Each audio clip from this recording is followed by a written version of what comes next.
Hi, so for our reading today, we're finishing up um, part one of Gulliver's Travels, in which Gulliver travels to Lilliput.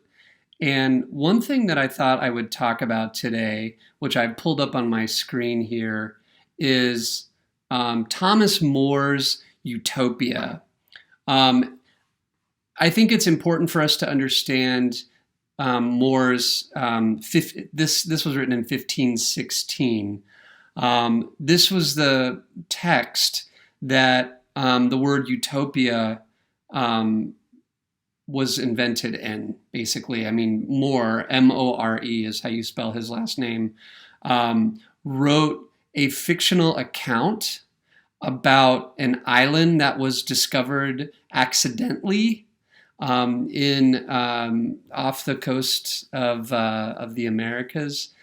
This place didn't actually exist, but in 1516, More wrote a two-part book in which he describes an accidental discovery of this island, and the the narrative consists of both description and narration.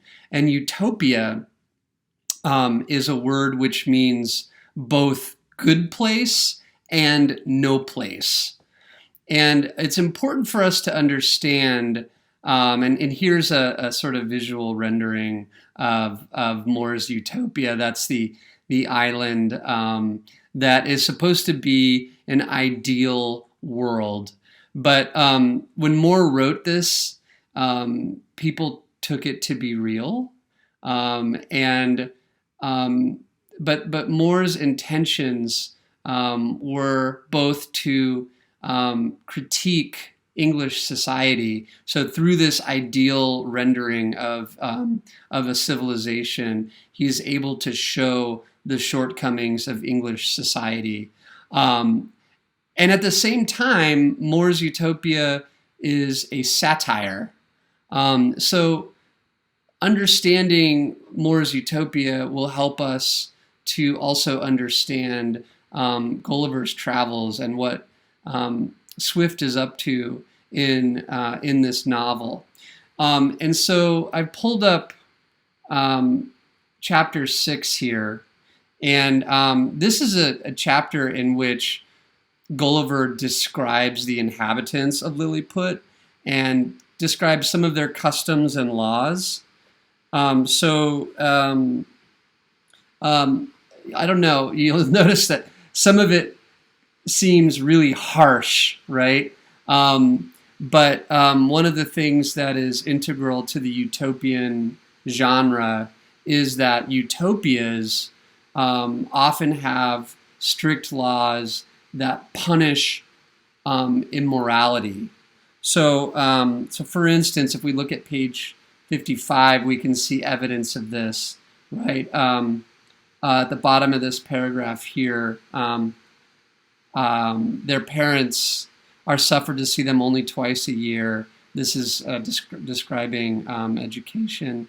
The visit is not to last above an hour. They are allowed to kiss the child at meeting and parting, but a professor who always standeth by on those occasions will not suffer them to whisper or use any fondling expressions or bring any presents of toys, sweetmeats, and the like. And so this is a very strict representation of this, of Lilliputian education, right? But there's a lack of overindulgence, a lack of warmth, like a lack of feeling, right? And this is something that we're going to return to in part 4 when Gulliver travels to Winnemland, where he discovers creatures who are guided perfectly by reason. And again, if we go to page 56, I want to see we can see a continued description of the education. Where Gulliver says here, he's describing the female nurseries. Thus the young ladies there are as much ashamed of being cowards and fools as the men, and despise all personal ornaments beyond decency and cleanliness. Neither did I perceive any difference in their education made by their difference of sex, only that the exercises of the females were not altogether so robust. So there's more of a quality, more of an equality between boys and girls in their education. And so this may be something that Swift is critiquing, like through this description, he's critiquing the manner in which boys and girls are educated in England, right? But he also demonstrates, right, how this utopian society of Lilliput operates. It's both inhumane, but it also remedies the problems of English society. So one last example I'll give here, that the cottagers and laborers keep their children at home, their business being only to till and cultivate the earth, and therefore their education is of little consequence to the public. But the old and diseased among them are supported by hospitals, for begging is a trade unknown in this empire. So begging is something that was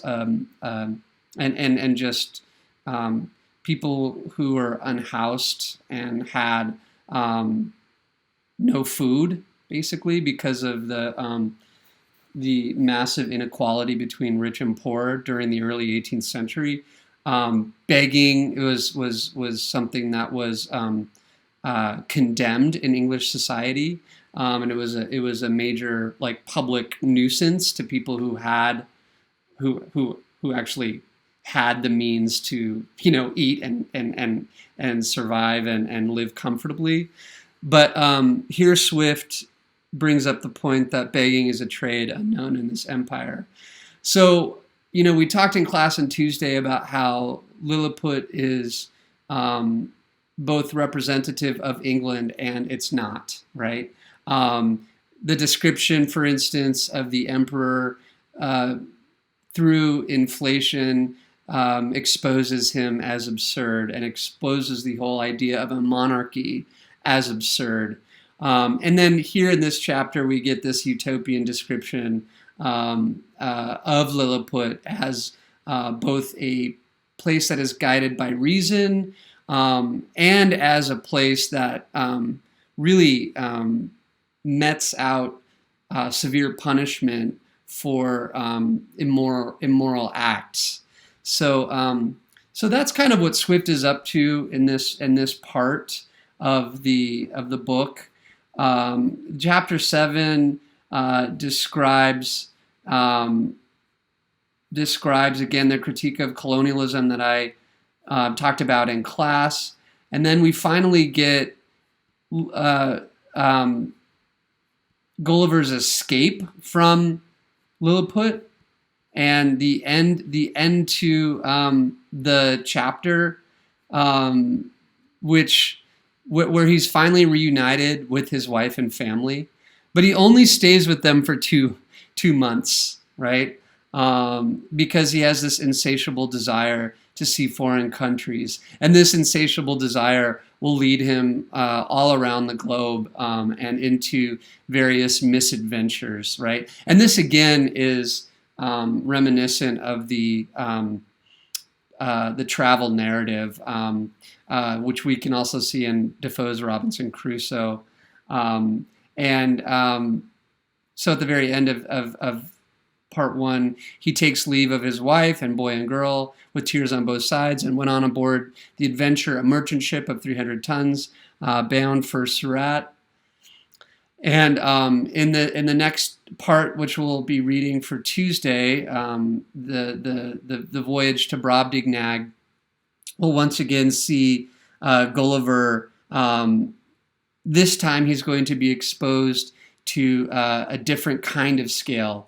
Gulliver will become small and he will be in a land of giants. And that shifting of scale allows Swift to expand his satire into new realms and to expose English customs and colonialism as nefarious and as absurd. So please continue the reading for Tuesday. We have, as you'll see here, we're reading through page 137, and that is going to take us through through all of Gulliver's voyage to Brobdingnag, which I think is really one of the most fun parts. You'll take note of, again, of a different kind of monstrosity, the monstrosity of the human body, which Gulliver will be able to see due to the largeness of the Brobdingnagians. So keep up with the reading. You have collaborative annotation for today's reading, and please reach out if you have any questions. I will see you soon.